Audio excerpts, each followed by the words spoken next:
ఎవరి కోసం ఎంత బాధను అనుభవించాలి ఆయన? పాపంలో ఉండి నరకాగ్నికి జారిపోతున్నటువంటి తన సహోదరుల్ని కాపాడటానికి, రక్షించడానికి, తండ్రి దగ్గరికి చేర్చడానికి భయంకరమైన వేదన అనుభవిస్తున్నాడు ఆయన. ఎందుకంటే మనం తట్టుకోలేం కాబట్టి, మనం భరించలేం కాబట్టి, మీరు అనుభవించాల్సిన శిక్ష నేను అనుభవిస్తున్నాను అని మనకి చూపించడానికి.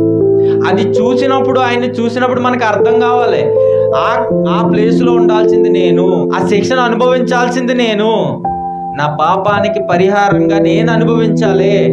కానీ నా బదులు ఆయన అనుభవిస్తున్నాడు. నాకు రావాల్సిన శిక్ష ఆయన పొందుకున్నాడు కాబట్టి నా కోసం ఆయన అక్కడ అంత బాధపడుతున్నప్పుడు నేనేం చేయాలి? అలాంటి శిక్ష నుంచి నన్ను తప్పించినందుకు ఆయన యందు విశ్వాసం ఉంచి ఆయన కోసం బ్రతకాలి, ఆయనలా బ్రతకాలి అనే ఆలోచన కలగాలండి. ఒకవేళ మనం అక్కడే ఉండి కళ్ళతో చూస్తే మనకు అర్థమై ఉండేదేమో.